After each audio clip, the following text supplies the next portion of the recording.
अस्सलाम वालेकुम दोस्तों, आज हम बात करेंगे अरशद शरीफ शहीद के मुतल्लिक और सहाफत की दुनिया से एक जबरदस्त वाकया है उसके मुतल्लिक गुफ्तगू करेंगे। सबसे पहले बात करते हैं, अरशद शरीफ हम सबको बदनाम कर गया। सबसे ज्यादा बदनाम तो वो हमारे मुक्तदर और महबूब अदारे को कर गया। हालांकि चंद माह पहले तक वो इसी इदारे का सबसे ज्यादा महबूब सहाफी था। उसके चाहने वालों की तरफ से ये भी कहा गया कि ISPR अरशद शरीफ का दूसरा घर है।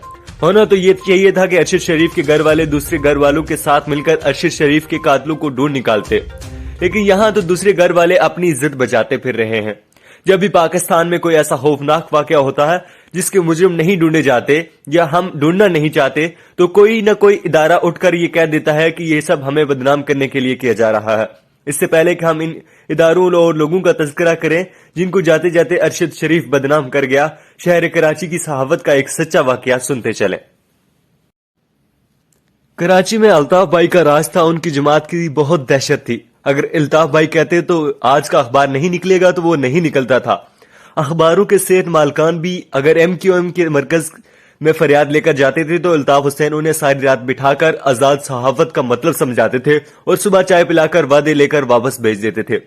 इस माहौल में हमारे एक सीनियर सहाफी के घर का दरवाजा तोड़कर कुछ लोंडे घुस आए और उन पर बुरी तरह से तशद्दुद किया। कराची के किसी सहाफी को जरा भी शक नहीं था कि ये काम किसने किया है, बल्कि MQM के कारकुन खुलेआम बताते फिरते थे कि हम फलां हमारे साथ इस सहाफी घर में घुसकर फरमाया कि साहब आपकी वजह से हमारी बहुत रसवाई हो रही है। हमारे जख्मी सहाफी ने अपने सर पर बंदी पट्टी की तरफ इशारा करके बताया, आपकी तो सिर्फ रसवाई हुई है सर, मेरा तो सर फटा है। अरशद शरीफ के कत्ल के बाद भी मुक्तदर हलकों को बदनामी का इतना अंदेशा था कि मुल्क की तारीख में पहली मर्तबा आज ISI के सरबराह को बराह रास्त सहाफियों से खिताब करना पड़ा, जिसमें दस्तावेजी सबूत देकर बताया गया कि ये काम हमने नहीं किया। बैनुल सतूर पैगाम ये था कि अगर हम चाहते तो क्या वो मुल्क से जा सकता था। मुझे तो यही समझ आई कि हमें बताया जा रहा है, ये डराया जा रहा है। अगर हमने करना होता तो हमारे पास और भी बहुत से तरीके हैं।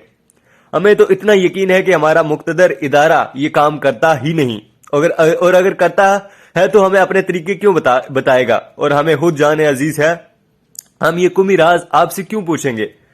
तो अगर कोई ISPR अरशद शरीफ का दूसरा घर था तो क्या इस घर का शामिल तफ्तीश करने की इजाजत मिलेगी या इससे बदनामी होगी। इस बदनामी से बचने के लिए मुक्तदर इदारे ने एक तीसरे घर की तरफ इशारा कर दिया, यानी अरशद शरीफ का इदारा ARY और इसके मालिक सलमान इकबाल। कुछ महीने पहले तक सलमान इकबाल का मीडिया की दुनिया में इतना दबदबा था कि हम तो उन्हें कोई छोटा मोटा जर्नल ही समझते थे, और ARY चैनल को ISPR का पहला घर। अब बदनाम ISPR वाले हूं या सलमान इकबाल साहब, दोनों जिंदा सलामत हैं, जान से कोई गया। इस बदनामी में सिविलियन हुकूमत का भी हिस्सा बनता है। अरशद शरीफ के खिलाफ दर्जन भर से ज्यादा केस रजिस्टर्ड हुए। थाने तो सिविलियन हुकूमत के ही मातहत होते हैं। तो अगर मरकजी और सूबाई हुकूमतों की मर्जी के बगैर कोई अरशद शरीफ के खिलाफ मुकदमे दर्ज करवा रहा था, तो क्या अब कोई सिर्फ बैरून मुल्क जाकर कर्जे मांगने के लिए रखा हुआ है। सबसे ज्यादा रसवाई लेकिन हमारी सहाफी बरादरी की हुई है। बंदा भी हमारा मारा गया है और हम इस काबिल भी नहीं कि इसके कातिल के घरों तक पहुंचा जा सके। कमेटी पर कमेटी बनेगी और हम इसकी रिपोर्ट छापेंगे, तज्जिए करेंगे, मातम करेंगे, काली पट्टियां बांधेंगे, कभी कभी छोटा मोटा इhtजाज भी करेंगे। लेकिन हम में से कई अंदर ही अंदर ये भी सोचेंगे कि देखे ना, अरशद भाई तो सहाफत छोड़कर जहाद पर निकल पड़ा था। या फिर इस तरह तो होता है इस तरह के कामों में तो बाकी इदारे अपनी बदनामी का बंदोबस्त खुद करें। मेरा ख्याल है कि मेरी सहाफी बरादरी की बदनामी इस वक्त तक जोर शोर से जारी रहनी चाहिए जब तक हम रियासत को मजबूर ना करें कि हमारा बंदा मारा गया है, कातिल ढूंढ कर दो, चाहे वो दूसरे घर में हो या 10वें घर में। अगर आज की हमारी वीडियो आपको जरा भी पसंद आई हो तो लाइक और चैनल को सब्सक्राइब करना ना भूलिएगा, और घंटी के निशान को जरूर दबाएं ताकि तमाम नोटिफिकेशन आपको मिलती रहें और ऐसी अच्छी वीडियोस आपको मिलती रहें।